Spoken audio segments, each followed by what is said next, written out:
Assalamualaikum warahmatullahi wabarakatuh.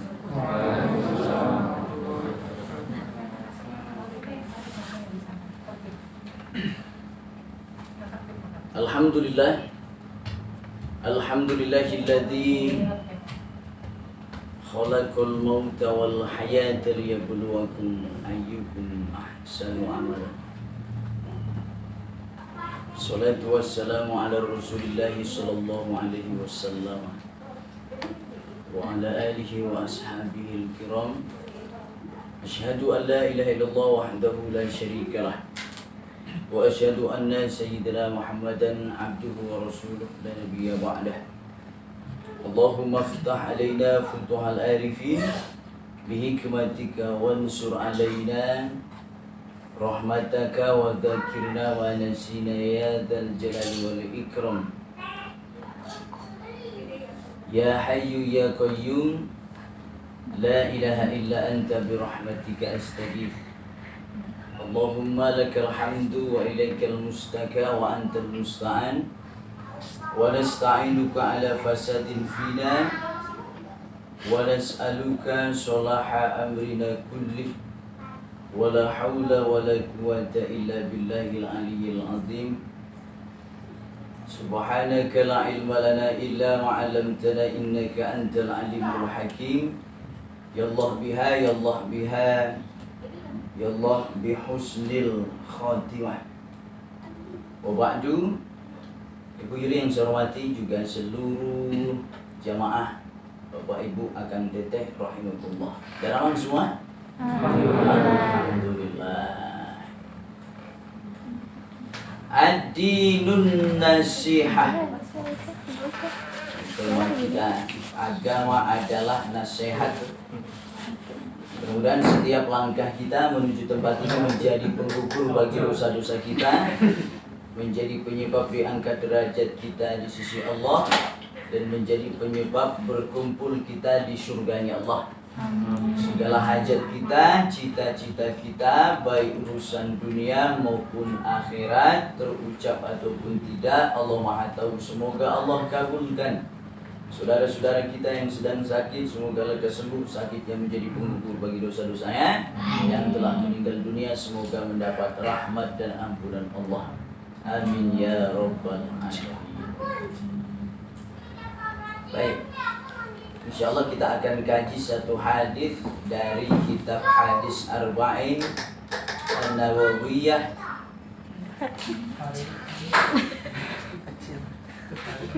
Agama adalah nasihat.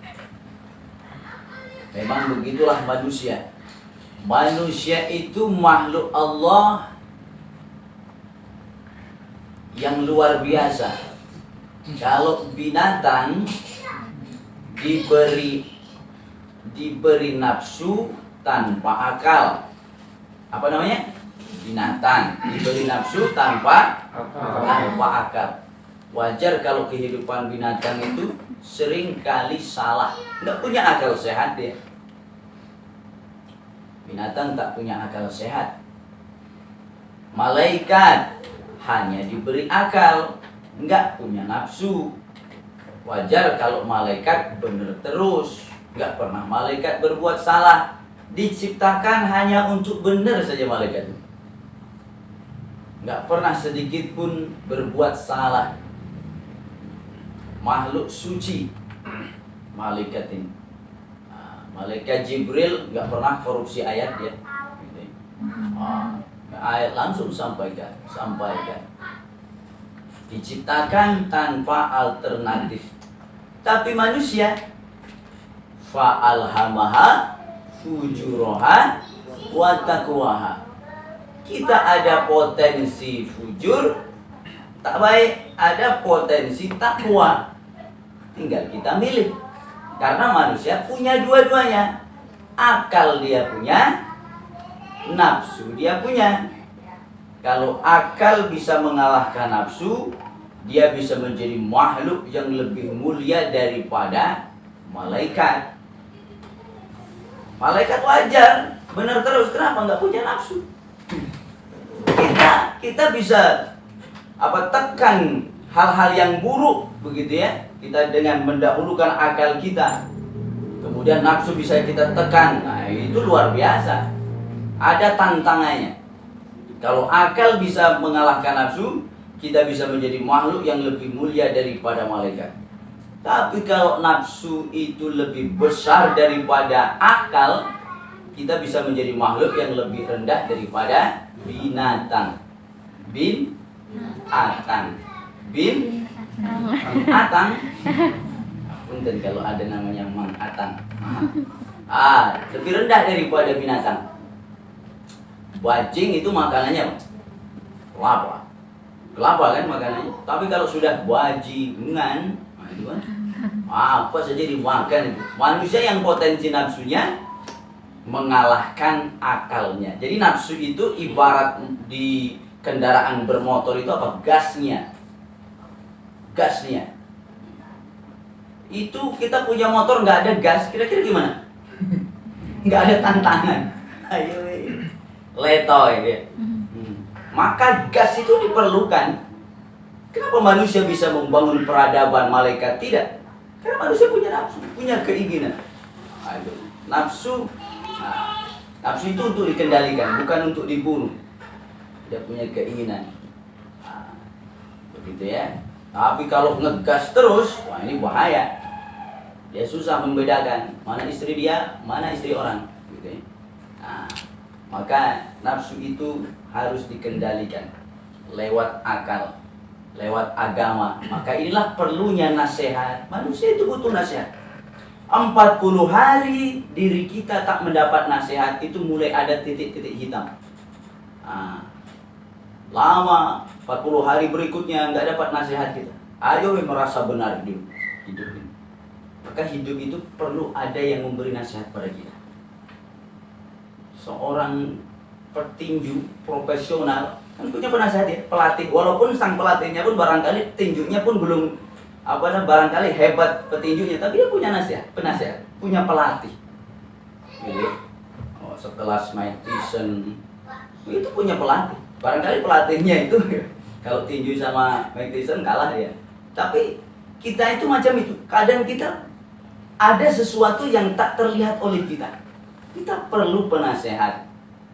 Karena terkadang orang lain itu lebih tahu tentang diri kita daripada diri kita sendiri. Maka perlunya kita nasihat. Kadang kita orangnya itu terlalu ambisi, tidak memikirkan hal-hal lain yang dapat merugikan. Maka ada orang yang kemudian memberi nasihat. Perlu kita. Saya mau berbuat apa-apa, itu saya minta nasihat istri saya. Saya kalau begini bagaimana? Pertimbangkan. Pertimbangan matang, barulah kita jalankan. Tidak akan menyesal orang yang mau bermusyawarah, tidak akan menyesal orang yang mau beristikharah. Maka nasihat, ada nasihat itu dua. Jadi sebelum kita masuk ke sini ya, nasihat itu dua dalam Islam itu. Kata baginda Rasul, nasihat yang bisa berbicara, ada nasihat yang tak bisa berbicara. Nasihat yang bisa berbicara apa? Al-Quran. Nasihat yang bisa berbicara itu Al-Quran. Dia bisa menasihati kita. Kita baca seolah-olah dia berkata pada kita. Kita harus berbuat yang lebih baik. Ada nasihat yang tak bisa berbicara. Apa itu? Kematian. Kita kaitkan dengan yang sedang viral sekarang. Wow, siapa itu? Anissa, Vanessa aja loh, hafal. Luar biasa, update. Bayangkan, gelis, banteng, ganteng, kemudian kaya raya, terkenal, sehat, gitu ya. Statusnya barangkali bahagia terus. Kayaknya belum pernah ada keluhannya. Bahagia terus. Tapi saat kematian itu datang, rumahnya yang mewah ditinggalkan, anak yang dia sayangi dia tinggalkan, semua harta dia tinggalkan, kemewahan, ketenaran hilang semua. Tinggal apa yang dibawa? Amal soleh. Ya mudah-mudahan husnul khotimah. Ya kita berprasangka baik. Orang kalau sudah wafat, kita tutup semua keburukannya, tinggal kita sebut-sebut kebaikannya. Sebut-sebut kebaikannya. Ini pelajaran berharga untuk kita bahwa jangan tertipu oleh usia muda, karena syarat mati tidak harus tua. Jangan tertipu oleh sehat, karena syarat mati tidak harus sakit. Siapapun kita bisa mati. Kita nggak tahu sampai kapan kita. Maka jadikan kematian itu sebagai nasihat untuk kita selalu mempersiapkan diri. Nah, bagaimana ujung kehidupan kita, bagaimana akhir daripada kehidupan kita. Macam Syekh Abdul Qadir Jilani, beliau masyhur kewaliannya, Sultanul Aulia, berjumpa dengan tukang mabuk. Kata tukang mabuk ini, Syekh, ya, apakah orang macam saya ahli maksiat ini bisa menjadi orang yang taat? Bisa, kalau Allah berkehendak. Lalu pertanyaan kedua, Syekh, ya, apakah orang ahli maksiat seperti saya ini bisa ketaatannya melebihi Syekh? Bisa, kalau Allah berkehendak. Pertanyaan ketiga, Syekh, ya, apakah orang sealim, sesoleh Syekh ini bisa jadi ahli maksiat? Menangislah Syekh Abdul Qadir Jilani. Bisa saja kalau Allah berkehendak. Jadi Syekh Abdul Qadir Jilani saja yang terkenal kewaliannya, amal solehnya banyak, beliau menangis. Jangan-jangan ujung kehidupannya berakhir dengan hal yang tak baik. Bagaimanalah dengan kita? Selalu introspeksi diri. Tapi kita jangan terlalu menggugu ya. Kadang setan itu membisiki kita, awas kau suul khotimah, awas kau suul khotimah. Sehingga membuat kita menjadi pesimis. Begitu. Kita tetap optimis. Optimis menyongsong wafat yang husnul khotimah, sambil tetap kita meminta pada Allah barengi dengan amal soleh. Nasihat yang tidak bisa berbicara adalah kematian. Kita ambil ibrah dari kematian-kematian, karena wafat kan nggak berdasarkan abjad. Enak kalau wafat berdasarkan abjad. Tahun ini AA, tahun besok B, saya S, selamat, masih ada lama. Wasian yang Z, gua ada yang nguburin. Wafat nggak berdasarkan abjad. Kapan pun Allah minta, kita harus siap. Maka masuklah kepada hadis ini. Agama ad-dinun nasihat. Agama itu nasihat. Apa nasihat itu sebenarnya? Ketulusan. Jadi kita maknai nasihat itu ketulusan. Tulus. Nasihat. Kulna. Kami bertanya. Liman. Untuk siapa? Qala, kemudian baginda Rasul menjawab, lillahi wa li kitabihi wa li rasuli wa li a'immatil muslimina wa ammati. Untuk Allah, ketulusan kepada Allah, ketulusan kepada kitab Allah, ketulusan kepada Rasul Allah, ketulusan kepada para pemimpin umat Islam, dan ketulusan kepada seluruh kaum muslim. Yang pertama, ketulusan kepada siapa? Ketulusan kepada Allah. Nasihat di sini dimaknai ketulusan. Kita tulus beribadah kepada Allah, perbaiki ibadah kita. Bahkan ini ada seorang ahli tasawuf dari wanita, namanya Rabi'ah Al-Adawiyah. Konsepnya tentang mahabbah. Ya Allah, kata Rabi'ah Al-Adawiyah ini dalam munajatnya, kalau saya beribadah kepada engkau karena berkeinginan masuk surga, lebih baik jangan kau masukkan aku ke surga. Kalau aku beribadah kepada engkau itu karena takut neraka, lebih baik masukkan saja aku ke neraka. Tapi aku beribadah kepada engkau benar-benar tulus karena cinta kepada engkau. Bayangkan, kalau kita beribadah kepada Allah, sholat kita, puasa kita didasari dengan cinta, ringan, mudah, nikmat. Macam akang teteh yang lagi jatuh cinta. Bayangkan, orang yang lagi jatuh cinta itu pertama, dia ingin selalu bertemu. Dia ingin selalu bertemu. Walaupun malam minggu suasana gelap, musim hujan, giringan apel ke rumah, wajib datang. Luar biasa. Ingin selalu bertemu. Orang yang benar-benar ada rasa cinta dalam hatinya pada Allah, waktu sholat itu ditunggu. Waktu sholat itu ditunggu. Macam Utsman bin Affan itu. Utsman bin Affan itu kalau mau datang waktu sholat, wajahnya pucat. Ditanya oleh sahabat yang lain, "Ya Utsman, kenapa wajahmu macam itu?" "Aku nggak sabar lagi ingin segera berjumpa dengan Allah lewat sholat." Luar biasa, sampai segitunya. Utsman bin Affan. Kalau kita kan, nembe ke dohur tos asar deui. Berarti ada yang salah pada hati kita, rasa cinta kita.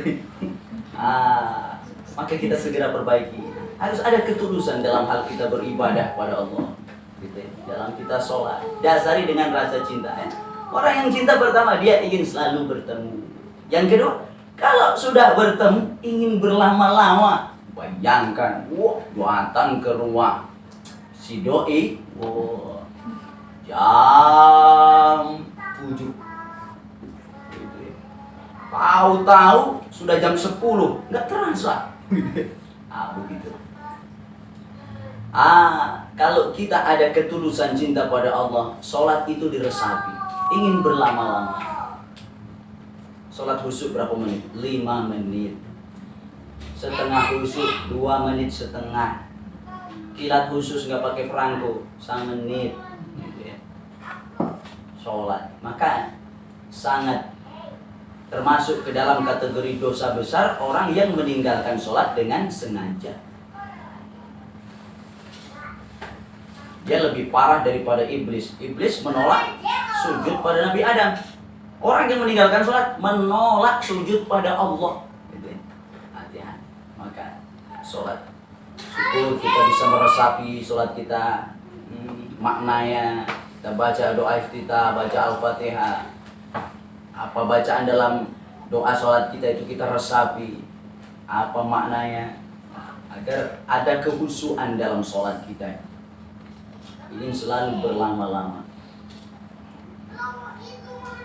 Ketulusan pada Allah. Lalu yang kedua, ketulusan kepada Al-Quran. Apa kewajiban kita terhadap Al-Quran? 5. Apa? Membacanya, menghafalkannya, memahaminya, mengamalkannya, mengajarkannya atau mendakwahkannya lagi pada orang lain. Pertama apa? Membacanya. Jangan sampai kita umat Islam tak bisa baca Al-Quran. Belajar kita. Al-Quran adalah kunci jawaban kehidupan kita. Allah sudah beri kuncinya. Jadikan Al-Quran sebagai imam kita. Al-Quran, membacanya luar biasa. Jangankan mengamalkannya, membacanya saja mendapat pahala. Yang kedua, menghafalkannya. Jangan sampai dalam diri kita tak ada hafalan Quran. Ya minimal qul falaq bin nas. Syukur kita tambahin hafalan-hafalan yang lainnya. Hafalan yang lainnya tambahin. Menghafalkannya. Derajat seseorang nanti di hari kiamat itu berdasarkan berapa banyak hafalan Quran dia. Berapa banyak hafalan Quran dia. Lalu yang ketiga, apa? Memahaminya. Memahami. Kita pahami Al-Quran lewat kajian tafsir. Ada ustadz kita buka kajian tafsir, kita ikut kajian itu. Karena terjemah Quran itu belum mewakili 100% Al-Quran. Kalau masih terjemah, maka dikajinya lewat tafsir, lewat penafsiran. Memahaminya, pahami Al-Quran. Lalu kewajiban yang keempat terhadap Al-Quran, mengamalkannya. Maka kita laksanakan apa yang diperintahkan oleh Quran. Lalu yang kelima, kita mengajarkan lagi kepada orang lain. Kita ajarkan lagi pada orang lain. Khairukum man ta'allama Al-Quran wa 'allamah. Sebaik-baik orang di antara kalian adalah orang yang mau belajar Al-Quran, kemudian mau mengajarkannya lagi kepada orang lain. Wah, luar biasa. Betapa besar pahala guru-guru ngaji kita dulu yang ngajarin alif BTC, alif Jabar A, alif JRI, alif PSU, A, I, U, begitu ya. Atau AA, ABA, pakai Iqra itu. Macam-macam metode sekarang. Luar biasa. Saya kalau dipasrahi santri yang sudah Al-Qur'annya lancar, wah ada kebahagiaan tersendiri. Gitu. Enak tinggal ngajarkan dia ngaji kitab, ngaji fikih, ngaji hadis yang lain. Karena bacaan Qur'annya sudah bagus. Tapi kalau ini masih alik bingkeng aja nggak paham dia, gitu. Ini luar biasa perjuangannya. Maka luar biasa guru-guru kita yang sabar mengajarkan kita alif-alifan dulu waktu kecil. Itu pahalanya begitu besar. Kita baca Quran, mereka dapat pahala. Mereka dapat pahala. Kita baca Quran, mereka dapat pahala. Kita baca, mereka dapat. Itu investasi luar biasa. Kita mengajarkan orang bisa baca Quran. Syukur, teteh-teteh, ibu-ibu, kita punya anak. Anak kita bisa baca Quran, itu perantara ibunya. Oh, luar biasa. Anak kita baca Quran, selain ketika anak baca Quran pun orang tuanya dapat pahala, plus anak bisa baca Quran perantara ibunya, perantara bapaknya. Itu luar biasa. Luar biasa. Mengajarkannya lagi pada orang. Lalu yang ketiga, ketulusan kepada Rasulullah. Kita tulus cinta kepada Rasul. Sebagaimana baginda Rasul itu tulus mencintai umatnya. Tulus mencintai umatnya. Bahkan baginda Rasul itu, persilahkan ya Muhammad masuk ke surga terlebih dahulu. Jadi manusia pertama yang akan dibangkitkan itu setelah malaikat Israfil, gitu ya. Kemudian baginda Rasul Muhammad SAW bangkit. Kemudian manusia seluruhnya, makhluk seluruhnya yang dimintai pertanggungjawaban di akhirat. Kemudian baginda Rasul dipersilakan masuk surga lebih dulu. Ya Muhammad, aku haramkan surga untuk seluruh umat kecuali engkau dan umatmu masuk terlebih dahulu. Baginda Rasul dipersilakan masuk surga lebih dulu. Tapi ummati, kemana umat? Kemana umat? Baginda Rasul mencari-cari dulu umatnya. Inna ummati yud'auna yaumal qiyamah gurram muhajjalina min atharil wudu'. Umatku nanti, kata Rasul, akan dipanggil pada hari kiamat. Mana umatku? Ayo gabung ke barisan, kata Rasul. Ayo gabung ke barisan. Wajahnya berseri-seri. Kenapa? Bekas wudu. Kalau wudu berarti sholat. Wajahnya berseri-seri, bersinar. Walaupun seandainya kita di dunia wajah kita ini pas-pasan, di sana nanti kasep kan, gelis kita. Sok wudu, sok sholat, amal sholatnya banyak. Bangkit kita dalam keadaan kasep, ganteng, cantik. Luar biasa. Ayo gabung ke barisan. Ada orang sampai ngesot-ngesot, ya Rasul, aku umatmu, aku umatmu. Wajahnya rumah. Bukan, kau bukan umatku. Enggak, dia aku umat oleh Rasul. Wajahnya rumah, dari tak pernah wudu, nggak pernah sholat ya. Jadi aku umat oleh Rasul. Rasul tulus mencintai kita, memberi syafaat. Maka bagi semua nabi, semua rasul diberi doa yang luar biasa ijabahnya. Dan semua nabi sudah memakai doa-doa ini. Nabi Nuh sudah dipakai untuk menenggelamkan umatnya yang durhaka. Gitu ya. Itu pun nabi-nabi yang lain. Nabi Muhammad disimpan doanya. Doa mustajabahnya disimpan untuk memberi syafaat umat-umatnya yang banyak melakukan dosa. Ketulusan kepada Rasulullah. Lalu yang keempat, ketulusan kepada para pemimpin. Kita ini harus tulus kepada pemimpin kita. Maka lebih baik punya pemimpin walaupun zolim daripada tidak ada pemimpin sama sekali. Saya beberapa waktu saya masih kuliah dulu pernah ke Brunei. Di Brunei itu khotib Jumat, ujung doa selalu diakhiri dengan beri panjang umur pada pemimpin, gitu ya.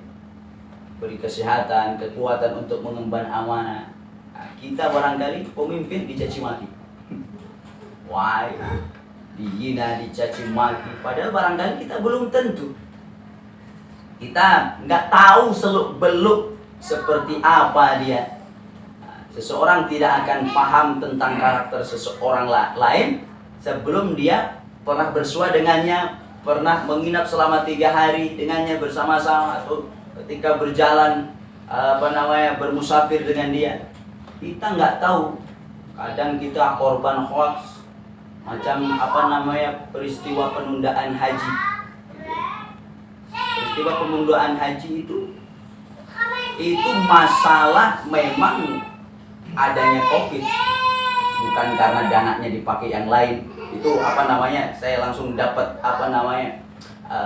informasi yang sangat akurat. Lalu kan kemudian muncul hoax bahwa ini dana haji dipakai untuk hal-hal yang lain hingga kita nggak bisa berangkat haji. Kita percaya saja. Akhirnya kita menjelek-jelekkan pemimpin kita. Ya sudah, kita doakan. Gitu ya. Seandainya kita pun yang jadi pemimpin, belum tentu kita bisa juga. Ya, kita doakan saja. Minta yang terbaik. Kita tulus kepada pemimpin, kita doakan. Kalau seandainya menurut kita salah, mudah-mudahan dapat hidayah, diberi penerangan. Lalu yang kelima, ketulusan kepada kaum muslimin. Kita harus tulus mencintai saudara-saudara kita. Al-mu'min lil mu'min kal jasadil wahid. Mukmin yang satu dengan mukmin yang lain seperti satu tubuh. Kalau akang ini kesandung kakinya dan kira-kira akan siapa yang pakai topi? Kan? Adam. Bukan Adam. Allah tidak menciptakan Adam dan Asep, gitu ya. Tapi Adam dan Hawa. Kang Adam, maaf Kang Adam kalau kakinya kesandung dan kira-kira yang berbunyi aduh apa? Yang berbunyi aduh apa? Mulut. Padahal yang kesandung apa? Kaki. Wah, aduh, kenapa nggak kaki yang bunyi? Kaki kesandung, mulut, aduh, tangan lalu otomatis cari obat. Wajah pucat, seluruh tubuh menggigil. Orang beriman macam itu. Kawan kita dapat kesedihan, kita ikut merasakan sedih. Kawan kita bahagia, kita ikut merasakan kebahagiaan. Jadi ada yang error dalam diri kita, ada penyakit dalam diri kita. Kalau ada kawan kita tertimpa musibah, kok kita alhamdulillah sehat puas gitu. Dapat musibah puas malah puas. Orang sedih dia yang senang. Orang senang dia yang sedih. Kawannya bisa kebeli motor, dia sakit. Kawannya bisa kebeli mobil, dia makin sakit, masuk rumah sakit. Lalu kemudian kawannya bisa kebeli rumah baru, dia mati. Itu disiksa oleh perasaan sendiri. Nggak ada ketulusan. Kita tulus mencintai sesama kita, mencintai karena Allah. Walaupun dia ahli maksiat, orangnya kita cintai, maksiatnya kita benci, kita doakan. Mudah-mudahan dapat hidayah. Jangan sampai kita membenci orang. Sekali lagi, saya ulangi lagi. Jangan sampai kita membenci orang. Yang kita benci adalah perbuatan jeleknya. Orangnya kita sayangi. Sebab kalau kita membenci orang, kayak gitu ya, karena kenapa kau benci sama dia? Wah, syaitan ahli zina misalnya. Bisa jadi kita melakukan sesuatu sama seperti yang dia lakukan. Hati-hati, gitu ya. Maka orangnya tetap kita sayangi, perbuatannya kita benci, kita doakan, ya Allah, kita harus sedih. Dia kok terjerumus dalam hal macam itu. Mudah-mudahan Allah beri hidayah pada dia. Ada ketulusan dalam dirinya mendoakan orang. Sebab ada kejadian orang suami istri mau tahajud. Mau tahajud dia mau sholat baik kan tahajud itu. Suami istri mau tahajud. Dia penasaran, mindik-mindik keluar. Ada anak tetangganya yang perempuan baru pulang. Pak, sini lihat. Tetangga kita jam segini baru pulang. Ada prasangka buruk dalam dirinya. Kan kita nggak tahu dia sebenarnya seperti apa. Hati-hati, hal macam itu bisa merusak hati kita. Alangkah baiknya kita doakan dia. Begitu. Kita doakan dia. Mudah-mudahan tidak sampai terjerumus dalam hal yang tak baik. Jangan sampai kita mudah berprasangka buruk pada orang. Hati kita jaga. Gitu ya.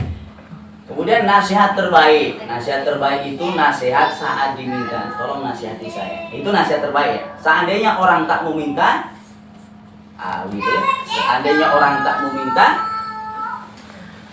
maka itu menjadi fardu kifayah. Kalau yakin diterima, maka sampaikan nasihat itu. Sampaikan nasihat itu. Tapi kalau kita tak yakin akan diterima nasihatnya, maka hati-hatilah. Bisa jadi dia malah nyiriin kita, membenci kita. Maka kita pastikan ketika kita menasihati seseorang, kalau memang yakin nasihat kita akan diterima, maka sampaikan. Keutamaan nasihat apa itu? Keutamaan nasihat adalah kita akan mendapatkan kebaikan. Orang tersebut mendapat hidayah perantara nasihat kita, maka kita dapat pahala tanpa mengurangi pahala orang yang kita nasihati. Dia sholat perantara nasihat kita, maka kita tetap dapat pahala sholat. Selain kita sholat sendiri dapat pahala, orang tersebut sholat dapat pahala, plus kita pun dapat double pahala karena orang itu sholat karena perantara nasihat kita. Luar biasa. Ada pemberi nasihat, jangan kita nasihati orang di depan umum. Gitu ya.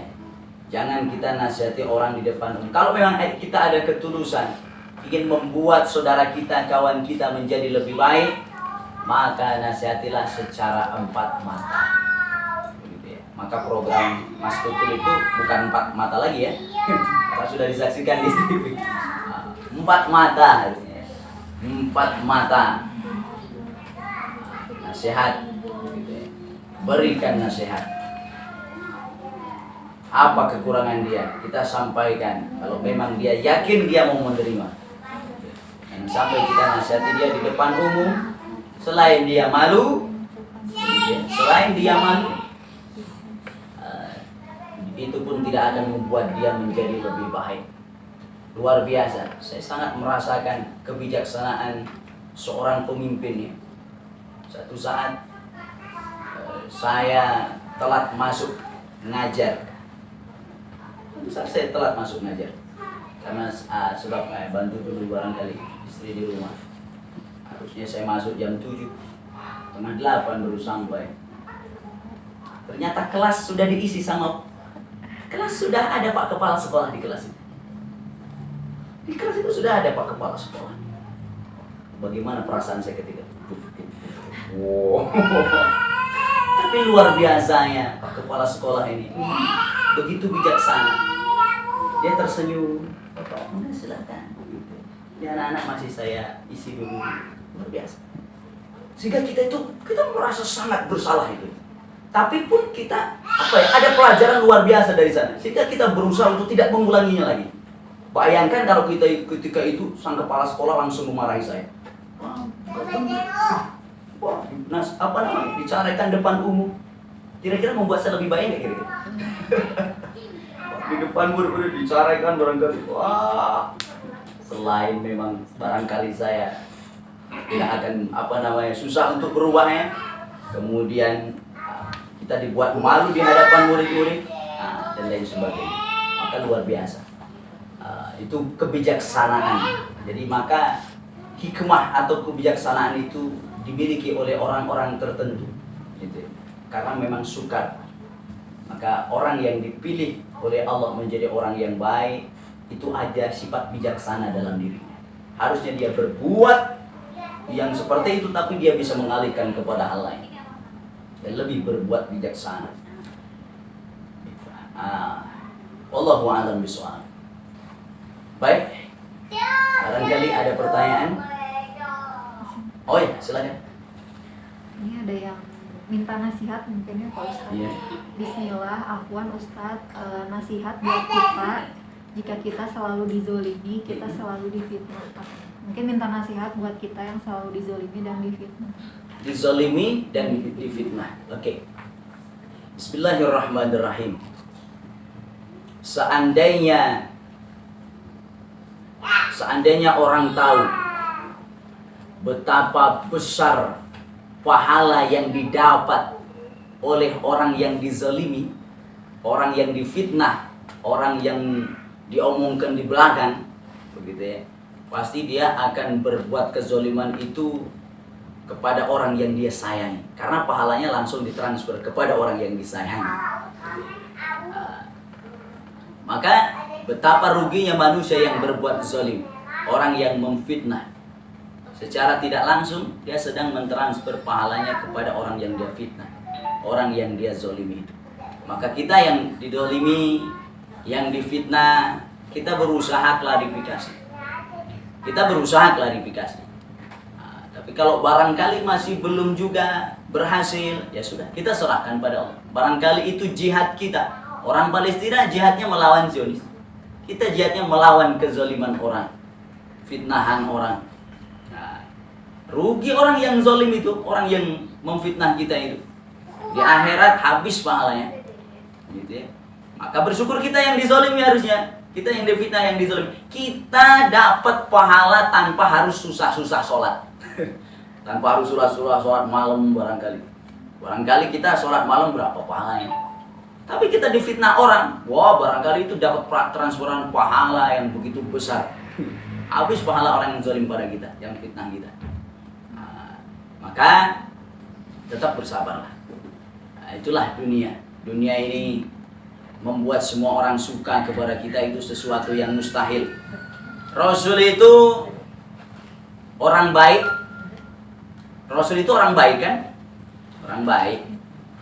Langsung akhlaknya dipuji oleh Allah. Tapi orang baik yang berakhlak mulia ini ada saja yang membenci. Beliau dihina, dicaci maki, dikatakan tukang sihir, pembohong. Apalagi lah kita. Rasul yang akhlaknya begitu mulia saja nggak selamat dari omongan orang. Maka sering saya sampaikan, ada 3 hal yang kita nggak mungkin selamat. 3 hal yang kita tidak mungkin selamat, walaupun namanya selamat. Pertama, kita nggak mungkin selamat dari omongan orang. 2, selama di dunia ini kita tidak akan mungkin selamat dari ujian dan cobaan. 3, selama di dunia ini kita tidak akan pernah selamat dari kematian. Pertama, kita tidak akan pernah selamat dari omongan orang, caci maki orang, difitnah, dizolimi. Ya sudah, itu bagian daripada perjuangan kita. Sabar, innama yuwaffas sabiruna ajrahum bighairi hisab.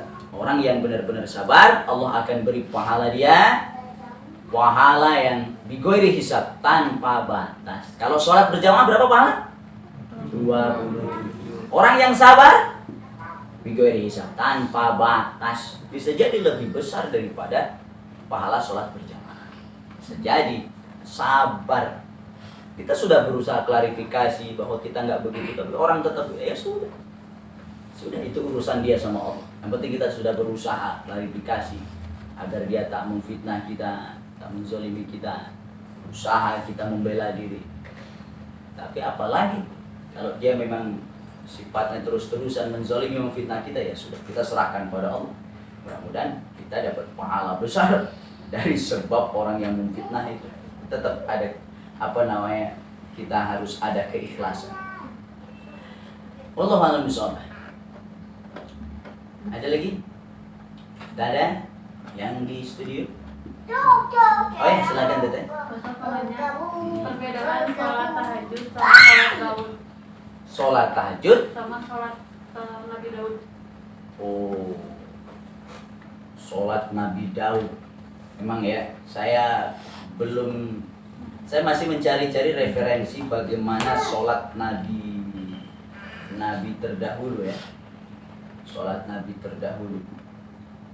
Tapi sholat yang kita sekarang ini adalah hasil penyempurnaan dari sholat-sholat Nabi terdahulu. Nabi Sulaiman kita tahu wafatnya dalam keadaan berdiri. Satu riwayat yang saya temukan, Nabi Sulaiman itu berdiri ketika sholat. Jadi ada Nabi-Nabi dulu memang sholatnya itu hanya berdiri saja. Ada yang hanya ruku saja. Kita yang sekarang itu gerakan yang sudah disempurnakan. Tapi ada juga yang mengatakan bahwa tahajud itu meniru daripada sholat Nabi Daud. Gitu. Jadi waktunya di sepertiga malam. Waktu terbaik. puasa terbaik, puasa sunnah terbaik, puasa Daud. Sholat terbaik, sholatnya Nabi Daud, yaitu sholat tahajud. Gitu ya. Nah, jadi ada memang syariat-syariat Nabi terdahulu yang masih diambil, ada yang memang nggak dipakai, gitu ya. Termasuk syariat yang masih diambil, syariat Nabi Daud tentang puasanya, tentang sholatnya, waktunya. Yang lebih banyak lagi syariat dari Nabi Ibrahim, begitu ya. Sebagian besar daripada syariat Islam ini mengambil dari syariat Nabi Ibrahim, sunat, tentang haji, tentang tawaf, dari syariat Nabi Ibrahim. Ada memang syariat-syariat yang nggak boleh dipakai lagi, syariat Nabi Musa. Syariat Nabi Musa itu kalau orang sudah bertobat dianjurkan bunuh diri. Kalau orang sudah tobat, syariat Nabi Musa gitu ya. Orang kalau benar-benar sudah tobat, itu saya temukan waktu mengkaji usul fikih secara umman qobla, syariat nabi-nabi sebelum Nabi Muhammad SAW. Nabi Musa, umatnya itu kalau dia sudah tobat, dianjurkan bunuh diri. Kita syariat umat Nabi Muhammad, bunuh diri itu suatu yang haram, langsung neraka. Gitu. Tapi syariat Nabi Musa, kalau sudah tobat, dianjurkan untuk bunuh diri. Itu syariat. Jadi kalau ada orang mengaku umat Nabi Muhammad, kalau dia matinya bunuh diri, orang salah hidup. Artinya hidupnya di zaman Nabi Musa. Termasuk syariat Nabi Musa, kalau bajunya terkena najis, ini nggak bisa dicuci, digunting, buang. Kita pada Muhammad masih bisa dicuci. Itu syariat yang nggak bisa dipakai lagi. Tapi termasuk syariat puasa Daud itu bagus. Kalau puasa besok tidak, besok puasa lagi, besok tidak. Itu seling-seling, itu bagus sekali. Jumlah hari setahun berapa? 365 hari. Orang yang puasa Daud setengahnya dipakai puasa. Luar biasa. Pahalanya begitu besar. Itu pun tahajud, luar biasa. Afdol. Jadi memang ada yang mengatakan tahajud yaitu sholat mengambil dari syariat Nabi Daud. Tahajud.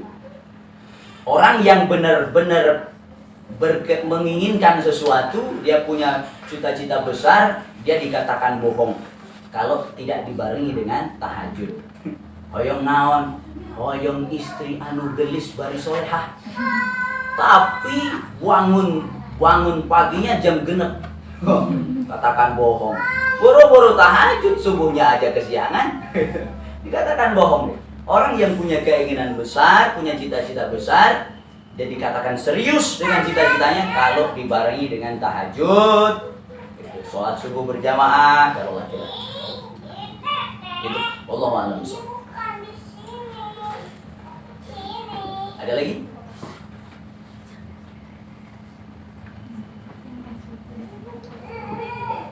Oh ya, silakan Tete. Enggak, ini mau nanya Pak Ustadz. Waktu itu tuh ada yang pelanggan lah, salah satu pelanggan ada yang ke kita coba judi gitu kan, katanya kalau Allah Subhanahu Wa Taala itu nggak boleh disingkat jadi SWT. Nah itu gimana? Oh, itu mah kaidah penulisan aja ya. Itu kaidah penulisan. Barangkali ya kalau kita memang mau benar-benar apik ya sudah, silahkan tulis saja Subhanahu wa ta'ala. Gitu ya. Nah, kalau kita memang benar-benar apik, kalau kita barangkali ya mengikuti itu kan masuk ke dalam kalau nggak salah saya pernah temukan di KBBI bahwa untuk singkatan Subhanahu wa ta'ala pakai SWT. Untuk singkatan sallallahu alaihi wasallam pakai SAW. Gimana niat kita saja. Tapi kalau kita mau benar-benar apik begitu ya sudah, lanjutkan saja Subhanahu wa ta'ala kita tulis. Nah, tapi nggak sampai pada hukum dosa. Gimana niatnya kalau macam ini? Gimana niatnya? Dia nulis SWT tapi tetap mengagungkan, itu kan kita hanya meringkas sesuatu. Tapi kalau dia ditulis SWT lalu kemudian dia niatnya tak baik misalnya, ya niatnya untuk mengecilkan, menganggap Allah itu kecil dan lain sebagainya. Nah, itu yang tak baik. Jadi gimana niat saja? Seperti penulisan insya Allah. Waduh, itu banyak itu beredar itu. Insya Allah harusnya INSHA. Ada lagi INSYA ya. Itu gimana penulisan kita? Gimana? Kaidah biasanya kalau dipakai, kita pakai kosakata Inggris itu pakainya INSHA, insya Allah biasanya. Terus kata Allah. Tapi kalau kita pakai pakai kosakata bahasa Indonesia itu biasanya pakai INSYA, insya biasanya. Nah, itu gimana kaidah negara kita saja. Jadi tidak sampai kepada hukum berdosa. Tapi alangkah lebih baiknya kita tepat penulisan. Tidak sampai dosa. Ada lagi? Oh ya, silakan. Ustadz, bagaimana hukumnya kalau kita jualan? Contoh kalau beli cash harganya 100.000. Nah, tapi ada juga yang jual ngasih waktu tempo 1 bulan. Tapi harganya jadi 120.000, jadi ada tambahannya kalau bayar 1 bulan jadi 120.000. Nah, itu hukumnya bagaimana, Ustadz? Kalau kelebihan itu disepakati dalam ketiga akad, gitu ya. Ini kalau beli cash 100 saja. Tapi kalau kau belinya dibayarnya nanti di kredit jadi 120.000. Itu riba. Ya, jadi tapi kalau tidak ada kesepakatan ya sudah. Tapi kalau tidak disepakati di awal, misalnya ini mau cash, mau kredit, harganya tetap sama. Tapi kemudian orang yang mengambil barang itu dia merasa terbantu. Kemudian dia harusnya bayarnya cuma 100.000, tapi sama dia dilebihkan 20.000. Itu bagus. Kalau tidak disepakati dari awal dan atas kerelaan orang yang membeli tadi, saya merasa terbantu dengan barang ini, saya diperbolehkan untuk mencicilnya atau membayarnya, kemudian nggak harus cash, saya merasa terbantu, akhirnya dilebihkan 20.000. Jadi jangan sampai ada dua harga dalam satu akad. Jangan sampai ada dua harga dalam satu akad. Alangkah lebih baiknya kalau mau harganya satu, ambil saja yang terbesar. Berapa? 120.000. Begitu, ambil saja yang terbesar 120.000. Silahkan Anda kalau tak mampu cash, silahkan bayar dengan cara dikredit. Misalnya jatuhnya 120.000, silahkan mau dicicil berapa. Nah, jadi harus ada kejelasan. Macam kita membeli motor dengan sistem kredit, kita datang kepada bank syariah atau kepada saudara kita yang kaya, tolong dong belikan motor, berapa harganya? 15 juta. Harga motornya 15 juta. Udah dibeli sama orang kaya ini, atau sama bank syariah. Orang kaya, ini saya membeli motor 15 juta, tapi saya jual kepada Anda 20 juta. Silahkan dibayar secara angsur, noron terus, nggak ada sistem denda, tidak ada yang penting sampai jatuhnya jadi 20 juta. Halal. Dia belinya berapa tadi? 15 juta, dijual ke kita 20 juta, nggak apa-apa. Asal jelas. Asal jelas. Gitu. Jadi jangan sampai ada dua harga dalam satu akad. Ya, silakan. Ustadz, kalau punya emas terus digadaikan, nah itu untuk zakat hartanya gimana Ustadz, terhitung atau tidak? Jadi emasnya udah digadain, nah zakat hartanya tuh gimana, masih dihitung atau tidak? Gitu. Terhitung atau tidak? Oh ya, dia bisa menembus nggak itu? Kan zakat emas itu dalam setahun. Kita hitung, misal kita gadainya berapa lama, gitu ya. Misalnya kalau dalam setahun itu kita sudah bisa si emas itu bisa kita ambil lagi, kita bisa tebus lagi si emas itu. Jadi kalau harta, jadi sistemnya macam ini. Kalau emas ataupun harta gitu ya, yang kita miliki dalam masa setahun. Kita memiliki harta, kalau diemaskan itu 80 gram emas, ambil 80 gram emas. 80 gram emas. Maka wajib dikeluarkan zakatnya. Kalau harta kita atau emas kita mencapai 80 gram. Begitu ya. Kalau nggak sampai itu berarti nggak sampai nisabnya. Nggak sampai nisab. Berarti seandainya kita mau keluarkan zakat, itu hitung-hitung sedekah saja 2,5%. Tapi kalau sudah mencapai 80 gram, baik berupa emas ataupun harta kita, kalau dibeli ke emas, bisa beli emas sebanyak 80 gram. Berarti berapa 80 gram? Sekarang emas berapa? Emas asli 900 ya, yang asli ya. Kali saja 900 kali 80. Ya? 72 juta.